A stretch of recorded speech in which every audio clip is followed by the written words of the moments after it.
having defined decrement factor, let us define something else.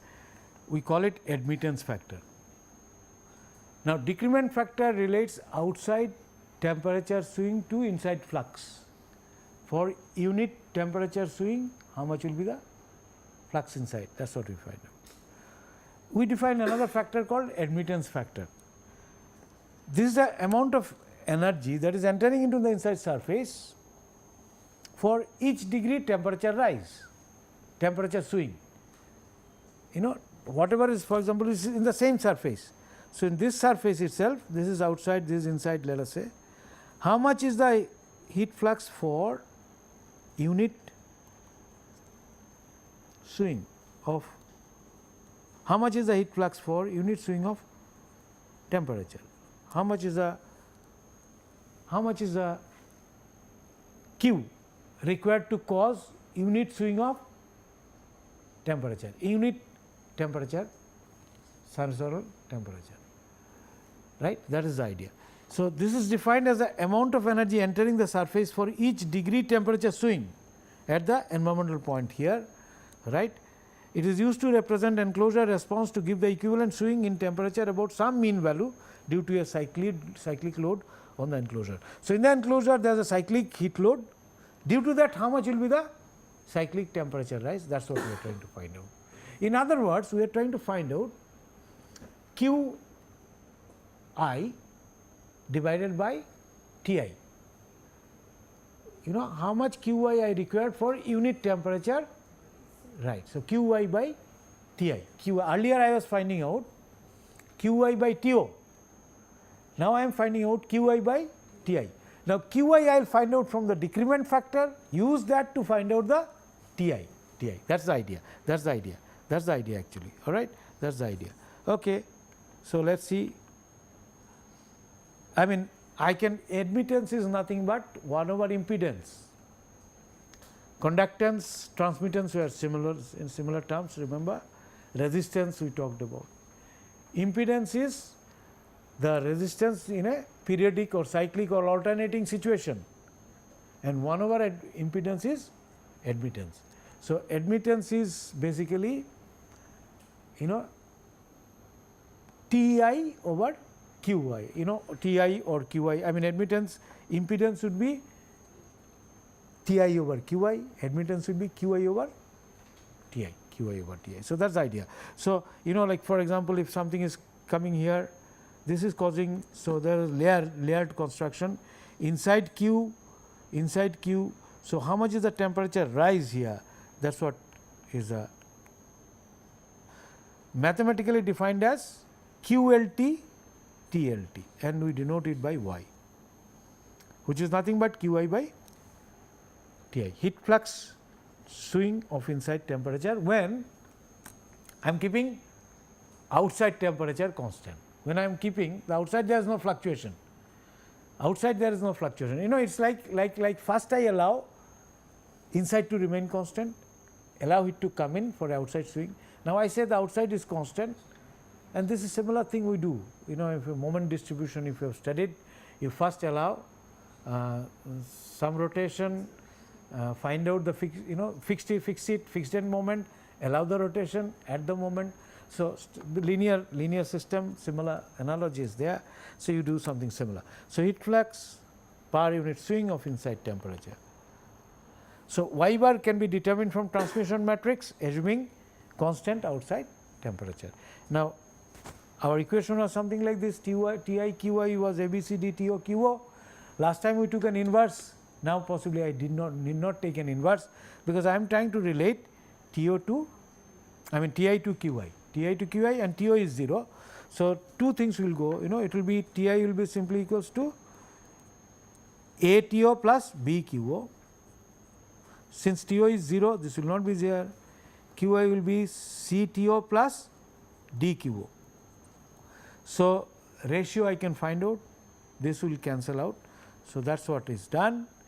So, for TO is equals to 0, this is what it is, and admittance is given by Qi by Ti d by B. Again it will be a complex number, such that there is a small time difference between temperature increase and heat coming in. Heat comes in, and after some time there will be a temperature increase, you know. So that's what it is here. Of course, we are dividing, you know, this is there's a difference between these two. So I mean Qi by Ti, so d by b I can find it out. Magnitude and phase angle can be determined as before. In the same manner you determine the magnitude, because it will be x plus iy under root x square plus y square will give you the, you know, magnitude, and tan inverse of y by x will give you the phase angle. There are other response factors such as surface response factor. This is the ratio of heat flux readmitted to the surface, right, usually internal. For example, you know, how much of it is going inside again to the total flux absorbed.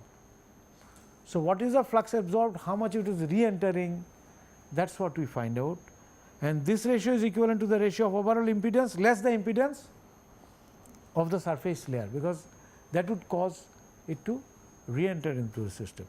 We do not use this surface response factor too much, you know, it is coming in, part of it is readmitted, so that is what it is, we do not use it. So mu calculation, we can look into some of those example calculations.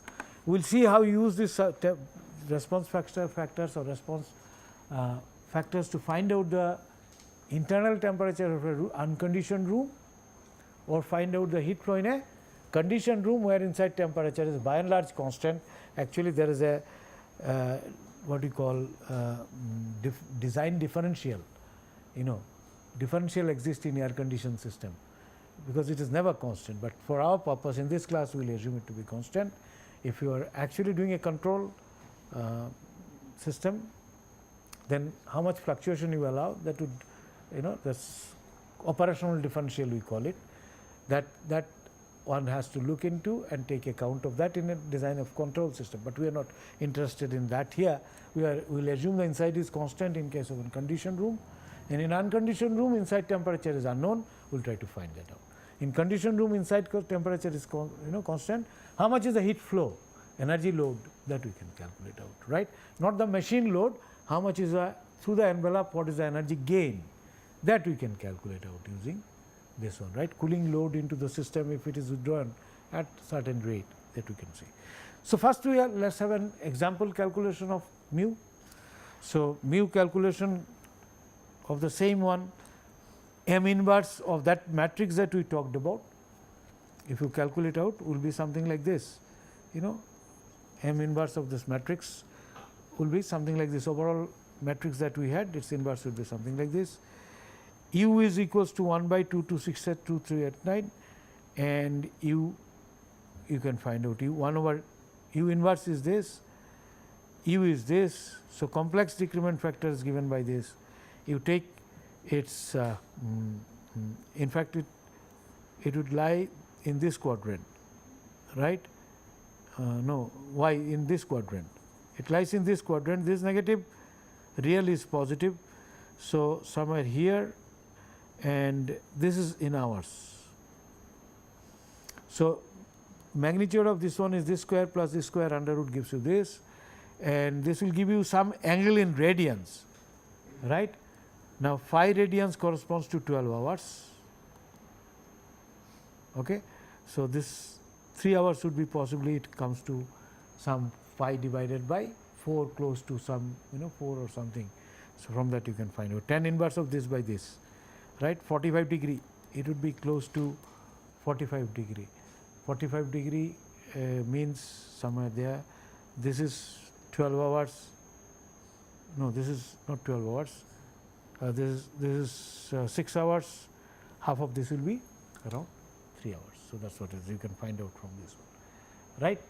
So that is how you can check this calculation yourself. Example of mu, example of y for the same one, it was d by b. So d by b would be something like this. Rationalize the denominator, multiplied by this minus this plus this, and divide by this, you get y is equals to this. So this is what you get. admittance value, you get something like this, and its corresponding angle, you get something like this, right? So both are in the negative, both are somewhere this and this, somewhere there it shows. This is actually 6 hours, 10 hours comes out to somewhere there. So that's how you calculate out y, and you calculate out, that's how you actually calculate out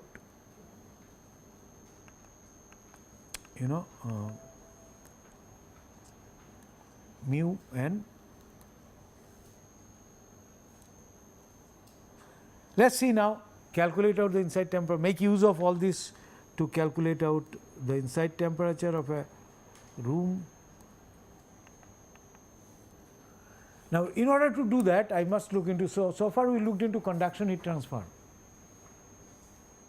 and shown how you can calculate out the steady as well as some response factor because of a temperature swing, which can be utilized to calculate out, if you know the inside swing or how much the heat flow inside you can calculate out, and also that would cause how much swing that you can calculate out. We will make use of these factors, but other heat transfer we should look into. Ventilation heat exchange is fairly simple because ventilation heat exchange means outside air is coming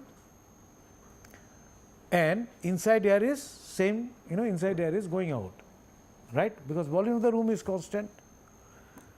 So outside air enters at a particular temperature, therefore specific density, it will have a specific density.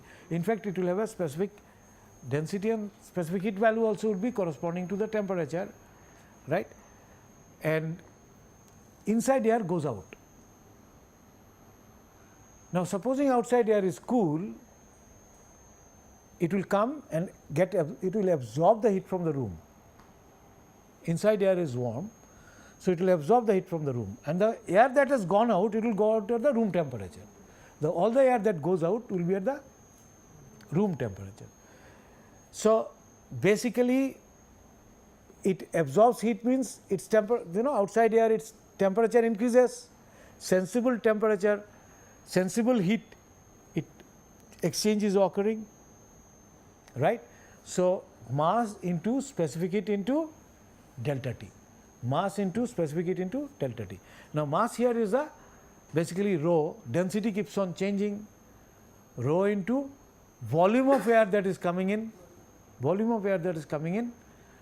minus rho, same volume of air will go out, rho into same volume of air, and rho is a function of temperature. So one can write it, B meter cube, let us say, is the airflow.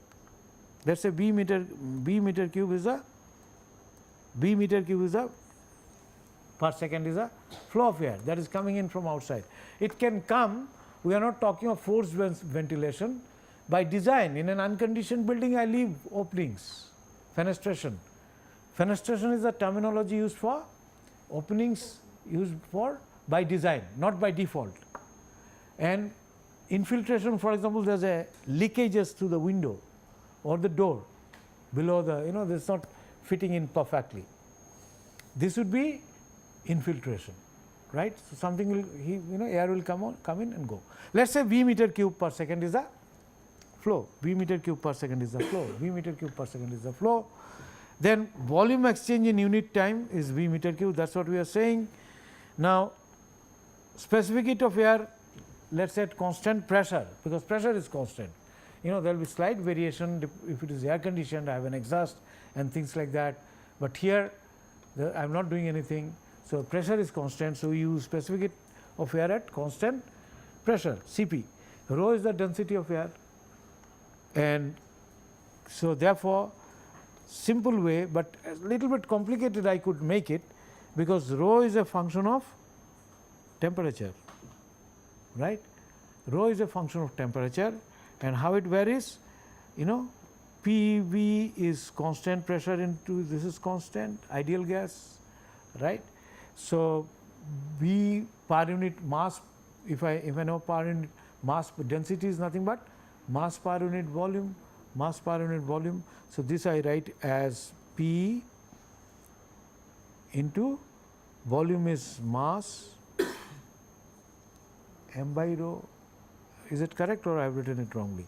M by rho it should be.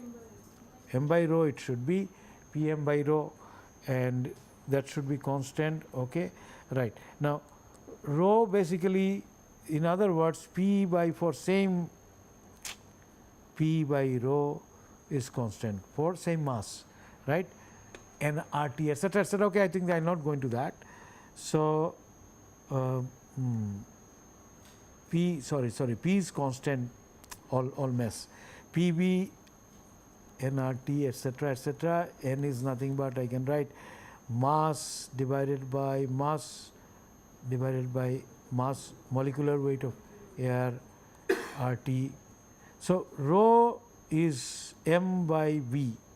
Rho is m by v. So P is equals to rho T. P is proportional to rho. Or P is constant, so rho T is constant.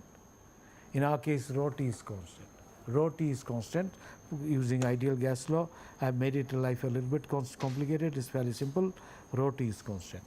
Now, if rho T is constant, we know 1.2 kg per meter cube at 273 plus T is equals to 273 plus 20. Density of air at 20 degrees centigrade is 1.2. So, at any other temperature you can calculate out, because this would be 293 into 1, into 293 into 1.2 is equals to rho into 273 plus T. So, at any other temperature rho you can calculate out, right. But we do not go into this complicacy in this particular course. Again we are simplifying. We are assuming a constant, overall constant rho and T values over the, rho over the range of temperature that we are operating on, right. Approximately take a constant value for rho and C, constant value for rho and Cp, because Cp is also a function of temperature a little bit. So, rho is density of air. So, what we are saying, ventilation heat transfer is equals to rho Cp V TOA minus TIA, because whatever air comes in, it will attain the room temperature, and whatever is going out is same, outside. So, the temperature difference, so V comes in and V goes out simultaneously. V goes out at TOA at inside temperature. So, depending upon whether it is gaining, let us say outside temperature is high, inside is less, direction could be anything. So, this can be written like this, Q ventilation heat transfer. Now, V we write in terms of the room volume, okay. V we write in terms of room volume, slightly change this. So, volumetric heat capacity, and we take this value constant for this class as 1300 joules per meter cube. If you are doing and trying to design an air conditioning system, then you have to go into more details, but for our purpose, this class purpose, we are taking approximately rho Cp is equals to 1300 joules per meter cube, right, because Cp is what? Joules per kg per degree centigrade, and rho is kg per meter cube. So, rho Cp is in terms of joules per meter cube, right. Is it correct? Yeah. But it should be per degree centigrade also. Should be per degree centigrade also. So, this should be per degree centigrade also, or or Kelvin, whatever it is. So, 1300 joules per meter cube degree Kelvin, that is what we use. And VR is the volume of the room. We define a term called number of air changes per hour. Number of air changes per hour. That means, if N into VR is the flow per hour, what we are trying to say is that in 1 hour time, total amount of air exchange that is occurring is n times the room volume. It's n times the room volume. What we are saying is that air comes from outside and some air goes out. So, there is an air exchange, right, and number of time the complete room volume get exchanged in an hour, that we call as number of air changes per hour. We call it simply number of air changes. So, n is the number of air changes per hour. So, NBR is the flow per hour, and flow is therefore, I write it QCB is 1300 by 3600, because this was, if it is in flow is in meter cube per second. So, this will be divided by NBR is the flow per hour. So, NBR divided by 3600 is the flow per second, which is nothing but V, So, so our QCB was 1300, because we said rho Cp is 1300 into NVR divided by 3600 into delta T, temperature difference, and that is what I am writing, TO minus TIA, that is what I am writing, and some books simply takes this as 1/3 NVR, TOA, for this purpose only, for the purpose of design of envelope, for thermal design of envelope, right. You can take more accurate values, okay. As and when required, we might take accurate values as well. So, this is taken as 1/3 NBR, 1/3 NBR, 1/3 NBR TOA minus TIA. So, ventilation heat exchange is something like this. And if we assume constant N, N is given in code. When we talk of ventilation design, we look into natural ventilation design. Minimum N required for hygienic purpose in a conditioned room or even in any room, natural ventilation even, that is given in the code, because you got to have at least 3 to 6 air changes in a habitable room to remove carbon dioxide, etc. So, that is hygienic ventilation required. For thermal, you might need even more. We will come to that sometime appropriately when we are dealing with it, right. So, okay. So, that is it, and there is nothing to erase, right. So, this is how we calculate out ventilation heat exchange. Radiation heat exchange, I have not used fluctuation or anything at the moment. Radiation heat exchange, simple. Through the glass, I is the intensity of radiation, area in this given in watt per meter square. So, if I know the radiation intensity of radiation on the surface, which is actually IB cos I, etc., remember IB cos I that we calculated out. So, that is the watt per meter square coming onto the wall or glass multiplied by area of the wall into something we call solar gain factor. So, I intensity of radiation, theta is solar gain factor. If it is 1 for open window, because everything will come in, for a window open it will come in, but if it is glass it will allow part of it to come in, part will be reflected back, part will be absorbed by it also, because glass itself will get heated up, right, depending upon type of glasses. For example, you might have heat reflecting glasses, right, which will reflect the heat. But one thing related to glass, very important, is that you should allow visual light to come in. So, you should allow visual light to come in, but theta is related to anyway all the energy that is coming in, AW is the area of the window. So, radiation heat exchange we treat like this, ventilation heat exchange we treat just the way I just mentioned, and conduction through the opaque body or radiation falling onto opaque body, you can treat it the way we did for unsteady state heat conduction equation. Casual heat gain is a heat gain due to appliances and human. This is casual heat gain. That would, for example, all the heaters, fan, if you have a refrigerator and things like that, that would actually generate heat, and that heat, individuals generate metabolic heat, as I said, because if you are working, if it is in a factory sort of a situation, a lot of people are Of course, these days not such factories are not too many, but supposing you have a factory sort of situation where people are working, physical labor, they are making something to move. Let's say precast hollow core slab factory, people have to walk, and so on, and even carry something, drag a EOT, electrical overhead crane, EOT crane, right. So that you generate heat. So all these are included in casual heat gain for all the day, and take average if you are taking the mean heat gain. So that's what it is.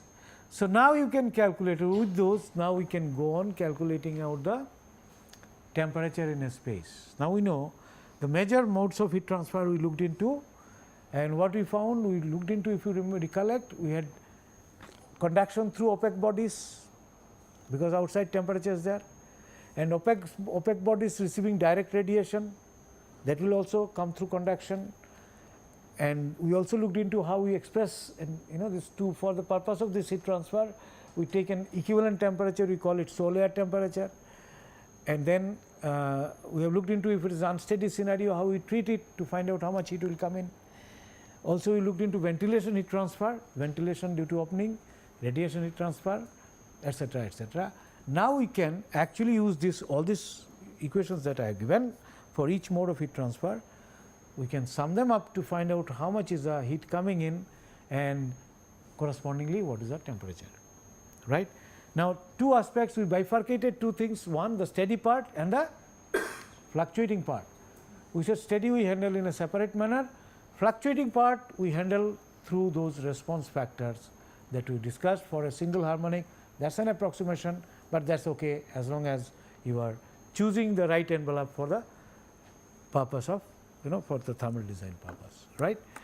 So QCD, therefore let us write this equation, conduction temperature QCD, just recollecting those same, U for all the surfaces, J stands for J1 to whatever Mn number of surfaces, Aj is the area, and if it is receiving solar radiation, then you will use TOE, which is the solar temperature, minus TIA, right, and where it is not receiving radiation, it will be simply TOA minus TIA, inside temperature. That is the equation of heat transfer, right. So this is for opaque bodies receiving radiation, not receiving radiation, only this term will be there. For steady state mean temperature, what we do is we assume that whatever heat is coming in, that must be equals to 0, because my temperatures are all constant. I had outside mean constant and inside mean also was constant. So therefore total heat gain, mean heat gain must be equals to 0, because there is no change, right, for the mean, only mean. Inside mean is constant, outside mean is constant. Now what is physically happening? You see, inside mean I have said is higher usually, outside mean is somewhat lower. I am talking of mean, not the total temperature.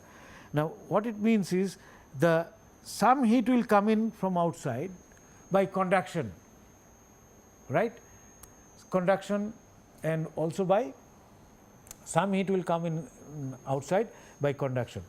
But the ventilation conduction heat transfer might take place, because that is the opaque body outside temperature peak, outside, I mean basically if you see, because I am talking only of the mean, these are all are mean basically, QCD mean, QCB mean, and this will be going out, this will be coming in. So this is be entering, this will be going out, and for mean I am talking only of the mean, not overall. Overall there will be gain and loss sometime. During the daytime there will be gain, there will be loss, because of the fluctuating one. But when I am, this is hypothetical, mean I am separating out. So mean QCD will be going out because temperature difference exists, that is the delta T bar, or you can call it delta T. Radiation it will come in, right, because sun's radiation we are talking of, we are not talking of the terrestrial radiation going out, which we think is very small. So it will come in. CB will also go out because outside temperature is higher, and this is also a gain. Casual is always a heat gain. So heat gain because of human activities and functional purpose in the space, appliances and human being, heat gain, casual heat gain due to that, or heat gain due to radiation influx has to be dissipated, mean all average has to be dissipated out through mean conduction heat loss and mean ventilation heat loss, right. So, this sum total is equals to 0, that sum total, that is why, because the inside mean is remaining constant, outside mean is remaining constant. So, hypothetically if I have no fluctuation, then heat generated must be going out, otherwise temperature mean would have increased day by day, inside mean would have increased, outside mean I am assuming it constant. So, since this is not happening, this is what I can assume. So, this gives me a way to find out inside mean, this gives me a way to find out inside mean, because that is the unknown. So, I can set an equation, all heat gain or heat loss equals to 0, mean heat gain and heat loss equals to 0, and find out the inside mean, right, for an unconditioned building. For conditioned building, anyway temperature inside is constant, and that is equals to the mean temperature, no fluctuation practically. Even if there is a small fluctuation, that we can take care of. So, I put this equation like this: UAJ TOA TIA, UAJ TOA TIA, UAJ etc., AI theta CV. You can see that this part does not have TOA minus TIA. So, even the radiation falling onto the opaque body, that would cause gain only, no loss, that would cause gain. This will cause gain, this will cause gain, this is what cause loss, and this mean outside, these are all bar. You can see that TOA bar, TIA bar, all are actually I bar, all these are TOA bar. So, these are we write as mean, we denote by bar. So, if you put all of them equals to 0, you can separate out this and find out the TIA, So, find out the TIA bar is equals to TAO bar plus Q by, and here I am using CV bar, because CV average CV I am taking, because daytime there will be change in air, changes might change. So, I take the average, everything average, calculate out mean of I would vary from for the whole day, I take the mean I, add them up, divide and find out the mean. Similarly, T temperature mean we have found out earlier, CV n would change, number of air changes will change from out to out, we find out mean, and that is how I find out T. So, we will solve a problem on this.